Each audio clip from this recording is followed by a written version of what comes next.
మా నవ యువకుడు 75వ సంవత్సరం నుంచి 76వ సంవత్సరంలోకి అడుగు పెడుతున్న సందర్భంగా మన ముఖ్యమంత్రి వర్యులు నారా చంద్రబాబు నాయుడు గారికి జన్మదిన శుభాకాంక్షలు తెలియజేస్తూ ఈరోజు అనంతపురం అర్బన్ నియోజకవర్గంలో 76 కోట్ల రూపాయలతో అభివృద్ధి పనులైతేమి ఇంతవరకు చేసిన అభివృద్ధి కార్యక్రమాలు అయితే ఓపెనింగ్ చేపట్టడం జరిగింది. ముఖ్యంగా దీనికి మా మున్సిపల్ కమిషనర్ కానీ మా మున్సిపల్ ఎస్సీ గారు మొత్తం సిబ్బంది అలాగే పబ్లిక్ హెల్త్ వాళ్ళు అలాగే పీడీ డ్వామా పీడీ మెప్మా వీళ్ళందరి ఆధ్వర్యంలో ఈరోజు 76 కోట్ల రూపాయలతో ఈరోజు ప్రభుత్వ లాంఛనాలతో ఓపెనింగ్ చేయడం జరిగింది. అభివృద్ధి కార్యక్రమాలు ఓపెనింగ్ చేయడం జరిగింది.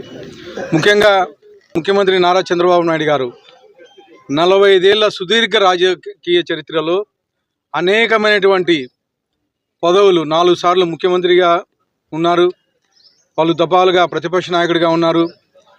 అలాగే అనేకమైనటువంటి అవమానాలు అయితే ఏమి, ముఖ్యంగా అలిపిరి దగ్గర తిరుపతిలో అలిపిరి దగ్గర ఆ వెంకటేశ్వర స్వామి ఆశీస్సులతో పునర్జన్మ పొందడం కానీ ఇవన్నీ చూస్తే అనేకమైనటువంటి కష్ట నష్టాలు ఓర్చుకొని ఈరోజు ప్రజలకు సేవ చేస్తూ ఉన్నారు. ఈ 45 ఏళ్ల సుదీర్ఘ రాజకీయ చరిత్రలో ఆంధ్రప్రదేశ్ని ప్రపంచంలోనే గుర్తు తెచ్చే విధంగా ఉమ్మడి ఆంధ్రప్రదేశ్గా ఉన్నప్పుడు ప్రపంచంలోనే ఉమ్మడి ఆంధ్రప్రదేశ్ని గుర్తింపు తెచ్చే విధంగా కృషి చేశారు. ముఖ్యంగా ఆ టైంలో ఉమ్మడి ఆంధ్రప్రదేశ్లో హైటెక్ సిటీ నిర్మాణం చేపిస్తూ ఉంటే ఈ హైటెక్ సిటీ వల్ల నిర్మాణం వల్ల ప్రజలకు ఏమొరుగుతుంది, సెల్ ఫోన్లు తీసుకొస్తే ఏమొస్తాయి, కంప్యూటర్లు తీసుకొస్తే ఏమొస్తాయని ఆ రోజుండే నాయకులు ఎద్దేవి చేసిన పరిస్థితి. కానీ ఈరోజు అదే హైటెక్ సిటీ లక్షల మందికి ఉద్యోగాలు కల్పించబడింది. ఈరోజు తెలంగాణ రాష్ట్రం విడిపోయిన తర్వాత హైదరాబాదే తెలంగాణని పోషిస్తుందని చెప్పేసి తెలియజేస్తా ఉన్నాను. అలాగే కట్టుబట్టలతో రాష్ట్రం విడిపోతే 2014లో కట్టుబట్టలతో బస్సులో దాదాపు 1.5 year కాపురం చేసి అమరావతిని నిర్మించే విధంగా కృషి చేశారు ఆ టైంలో. మళ్ళా జగన్మోహన్ రెడ్డి ప్రభుత్వం వచ్చిన తర్వాత అమరావతిని ఎక్కడికక్కడ ముడుముకులాట చేసి విశాఖపట్నం అని కర్నూలు అని ఇంకోటి అని చెప్పేసి ముడుముకులాట ఆడుకున్నారు. దాన్ని చట్టబద్ధత తీసుకొచ్చే విధంగా ఈరోజు సంస్కరణలు చేసి ఒక చట్టబద్ధత రూపకల్పన చేశారు.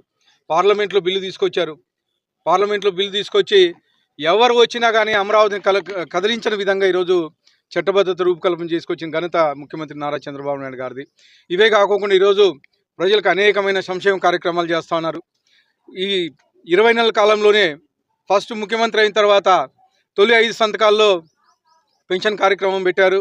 అలాగే 3,000 రూపాయల నుంచి 4,000 రూపాయలు పెంచారు. వికలాంగులకు 6,000 రూపాయలు పెంచారు. 10,000 రూపాయలు బెడేడోళ్ళకి చేశారు. పూర్తి బెడేడోళ్ళకి 15,000 రూపాయలు చేశారు. భారతదేశంలో ఏ రాష్ట్రం ఇవ్వనంత విధంగా ఈరోజు పెన్షన్ ఒక ఆంధ్రప్రదేశ్ ప్రభుత్వం మన ముఖ్యమంత్రి నారా చంద్రబాబు నాయుడు గారు ఇస్తున్నారని చెప్పేసి తెలియజేస్తాను. అలాగే డిఐసి పథకం 16,347 ఉద్యోగాలు మాట ఇచ్చిన ప్రకారం యువగలం పాదయాత్రలో భాగంగా టీచర్ పోస్టులు భర్తీ చేస్తామని చెప్పేసి మన యువ నాయకుడు భవిష్యత్తు నాయకుడు ఐటీ శాఖ మంత్రి నారా లోకేష్ గారు చెప్పి కేవలం సంవత్సరంన్నర కాలంలోనే 16,347 టీచర్ పోస్టులు భర్తీ చేసి ఈరోజు టీచర్లని నియామకం చేపట్టడం జరిగింది. అలాగే ల్యాండ్ టైటిల్ యాక్ట్ రద్దు చేయడం జరిగింది.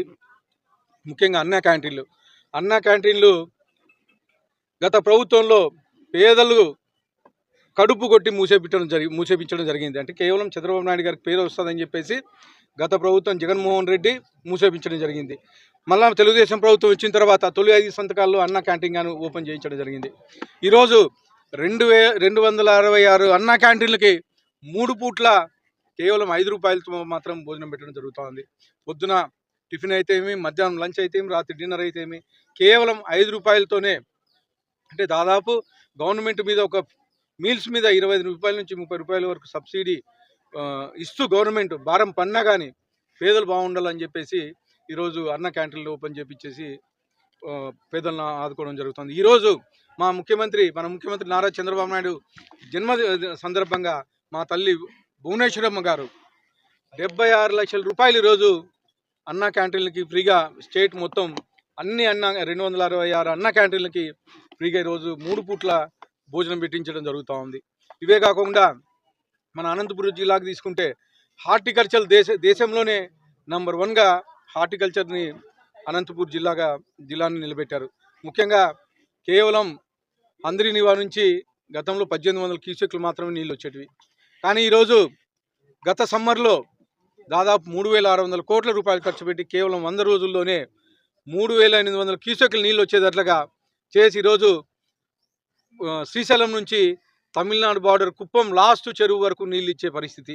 అలాగే ఇటు side Karnataka border Madakasira last చెరువు వరకు నిలిచిన ఘనత మన ముఖ్యమంత్రి నారా చంద్రబాబు నాయుడు గారిని తెలియజేస్తూ మరొక్కసారి మన ముఖ్యమంత్రి నారా చంద్రబాబు నాయుడు గారు 100 ఏళ్ళు వర్ధిల్లాలని చెప్పేసి తెలియజేస్తూ మరొకసారి జన్మదిన శుభాకాంక్షలు తెలియజేస్తా ఉన్నాను.